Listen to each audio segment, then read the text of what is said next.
Hey, boys, the top obstacle course racer in the whole wide world. Say hello. Gonna run the kids' race tomorrow? What? Gonna run the kids' race? Yeah. Awesome. The energy here is unlike any obstacle course race in the world. I mean, you have literally the best competition in the entire world at this one race. This is the World Championships. Like, this is it. New York Marathon's easy. There's a marathon in New York, right? There's not 12 of them, there's one.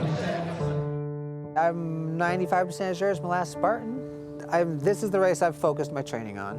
Hobie, he's the reason a lot of us got into the sport. He's the godfather of obstacle course racing, essentially. Like, you know, he was the first professional athlete that everyone was out to beat.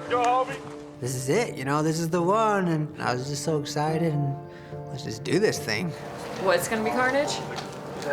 Twister, monkey bar. Oh, yeah.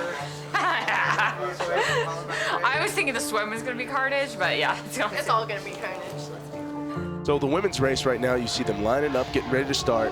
Going into this race, I mean, the women's field is stacked this year. Zuzana is the defending champion 2 years in a row, so she's got, you know, tons of eyes on her back. We don't see her a lot. We don't race against her because she's in Europe, and so it's always that wild card, and I think it's like, can somebody take her down? My first victory was in 2015. I didn't know what to expect, so I wanted to be in the first 5. Everybody asked, was it just one good day for her last year, or is it her normal shape? She's definitely kind of like a fierce competitor that I'm not sure what her strengths are, probably everything. The World Championships from Lake Tahoe, California, start right now. That moment has come, but you just gotta sit there, close your eyes for a second, and take it in, because it's about to be on. And there's nothing more exciting than just trusting in all that training and the things you've been doing, and just to go and run your own race and put it all out there.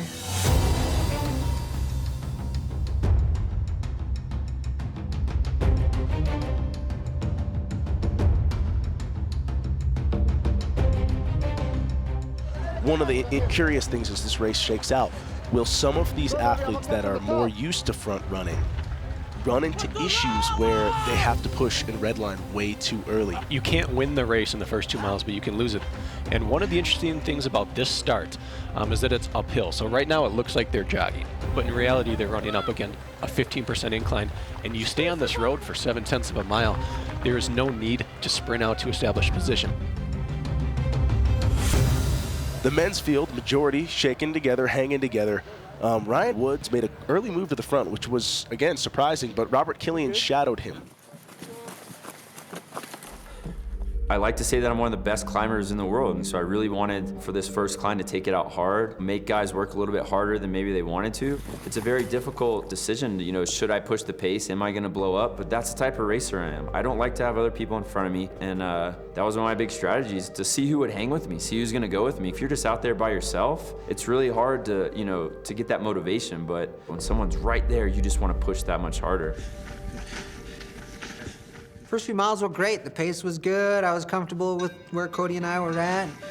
I've always been one to push the pace in the beginning, and I usually do it with Robert Killian. And Hobie said, just ought to hang back a little bit, run with me. And he's a very smart racer. But I've always thought, well, my strengths are different than your strengths. If I run your race, then I'm playing into your favor. But as I kind of thought about the years and different things, I thought, you know what do I have to lose? You know, it hasn't worked what I've been doing, so why not? I felt like if I could keep Robert in my sights, that things were okay. Faye Stenning running probably her race of the year thus far. So I get into first place, and it's somewhere I haven't been that much this year, so I want to like run away and just push. But I have to be careful because like we're third way done the course. In the past, like sometimes I get burned at the end of the race, and sometimes I don't know if my body's gonna hold on. And that's like it's kind of a scary thing. So it was a fine balance of what to really do with this lead. So put my butt in gear for sure. So what you see right now is a little bit of separation from Robert Killian. The first spear throw, this is big for Robert Killian. We know his confidence has not really been here on the spear, but this has got to be something he's been practicing a ton of lately. Yeah, he's here to win a world championship. He has not let any piece of his training go untouched, and spear throw, he knows, is the key to winning a world championship. One of the things that's going through my head is I missed it last year at this race, so I really took my time, made sure to pull it in, throw my rope really far out.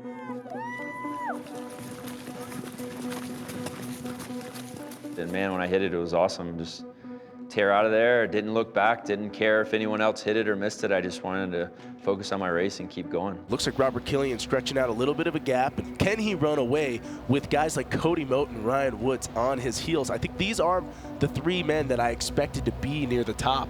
This is shaking out fairly similar to what we anticipated, but with Ryan Woods and Cody Moat's ability to run flats, I think it would be a hard ask for Robert Killian to just run away. I was in third at that point, and I didn't feel like I gained really, and I might have even lost a little bit on the barbed wire crawl, but it was kind of all part of the plan. You know, stay a little relaxed, don't get carried away and winning right now. I really like this position for Cody Moat. I look at him as a guy that's been on the podium like 3 of the last 4 or 5 years at World Championships. I think he's a guy that basically you can't write off ever, and were it not for his thyroid issues, I think he could have been on the podium basically every year. I still fight some health issues I think a lot of people probably don't know a lot about. If I go online and I read about what people say about my autoimmune disease, Hashimoto's, it's an issue where your body attacks your thyroid. It's kind of depressing. People are like, "No, I couldn't get out of bed. I had to quit my job." I think to myself, "No, I'm gonna exercise. I'm gonna work hard. I'm gonna be mentally tough." But it's more than that. I want to be a world champion again. I want to win it.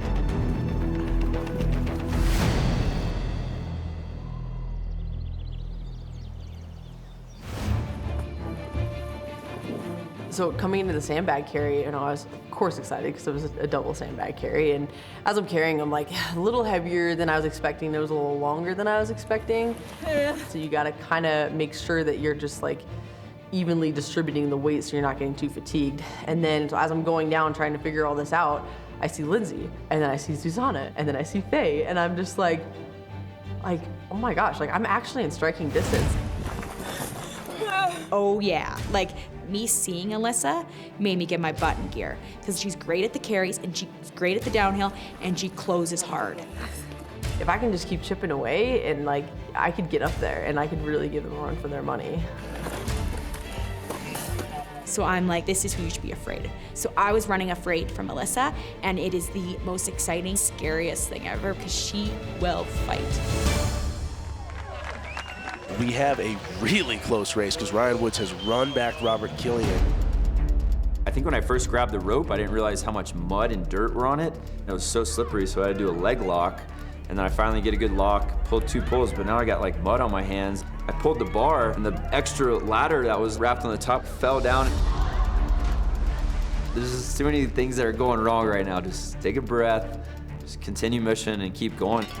We have a dead neck-and-neck race for the lead, and honestly, with Cody Moat lurking, nobody is safe. I was in third at that point, and I didn't feel like I gained really, but it was kind of all part of the plan. You know, stay a little relaxed. I knew there was another gear, but I didn't want to hit that other gear. You know, it was kind of like, don't get carried away and winning right now. Cody Moat, 30 seconds away from the lead in this championship race. Farmers Carry 2.0 with a very heavy, awkward weight. It's not a long carry, but it's enough that it engages some core muscles and taxes some that you are going to need for all these descents later. This sport is not just about being able to run, obviously it's about being strong. A lot of the strength stuff is taxing, so your shoulders and traps are getting taxed and pulled down. Your grip strength is getting pressured by each of these little things as they add up and sap just a little bit more energy from you.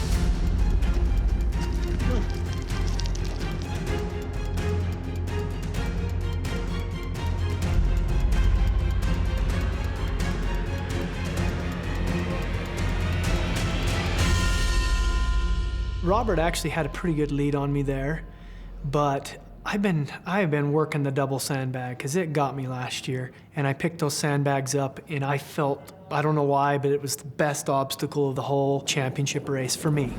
And if Cody Moat is feeling good after this carry, then the field is in big trouble. What I didn't expect was how strong Cody was at the carries. Wow, so Robert Killian coming out, maybe exerting himself a little too much early on. He's a hunter. He goes out and, you know, carries meat from his hunt, so I know he goes out there and works on that stuff. But I didn't expect him to be able to run the whole thing at the top with the double sandbags. Well, I gained the 50 meters and then ended up putting possibly 100 meters on him there, just in that double sandbag carry. The longer you carry that bag, the more effort you're putting in. Cody Moat just annihilated that carry. Cody Moat made up an entire minute. A whole minute. Oh, I'm just happy that I'm somehow jumped to the front when I was in third, and it just, boom, happened kind of instantly.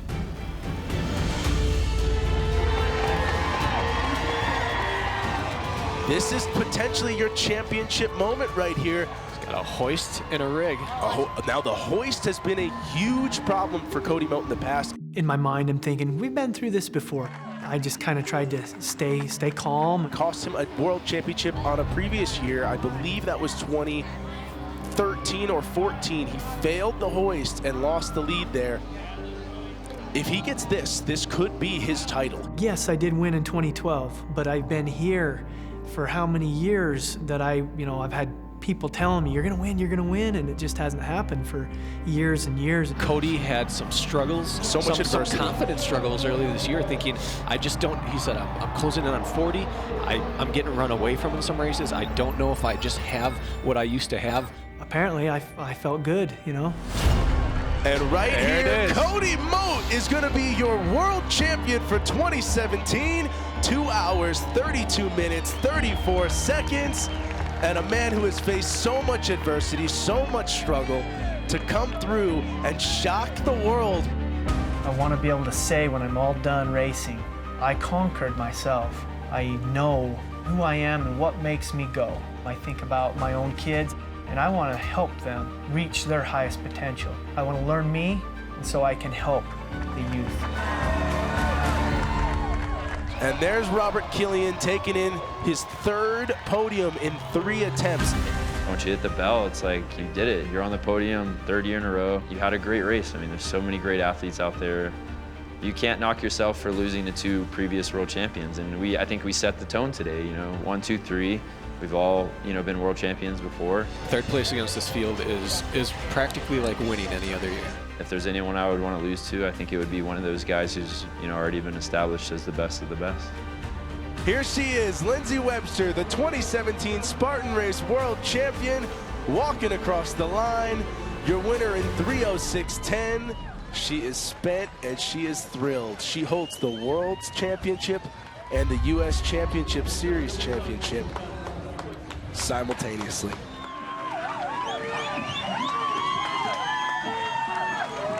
Faye Stenning right here in 3rd position.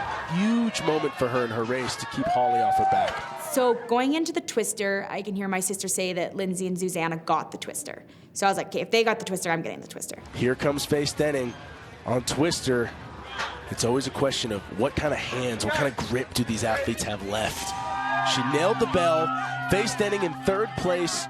So I get through that, and Alyssa is behind me, and I know I got a Herc hoist, which I did not see as an issue. It's just the home stretch. Like, nothing can go wrong here. I'm not gonna fail a hoist. She's running out of gas a little bit. Can she get it to the top? Inches away. One more pull.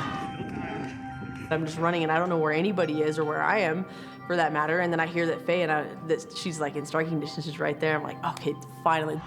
This is a really tight one. We're gonna see a failure from Faye Stenning right here as Alyssa Hawley arrived. This is it. Like, this is the chance for me to go and get that 3rd place finish.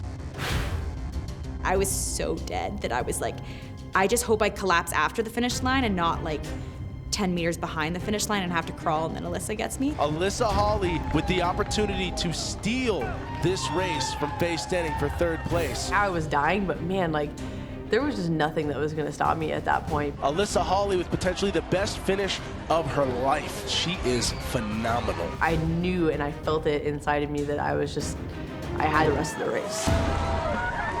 There it is. There she is, Alyssa Hawley, top 3 at the Spartan Race World Championship.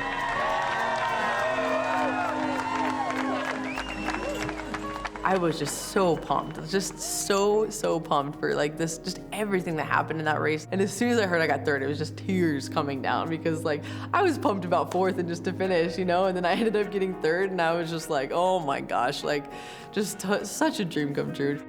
It's funny because last year she was fourth and I was third, so we did a total switch. So yeah, I was disappointed that I couldn't get the hoist, but there's like no one I'd rather pass me than Alyssa. Where's Alyssa? Ah, screw you! I knew it! I knew the whole time you're like, hoist, hoist, hoist. Oh my gosh, like this is what I worked so hard for, and this is how I finished, and it was awesome.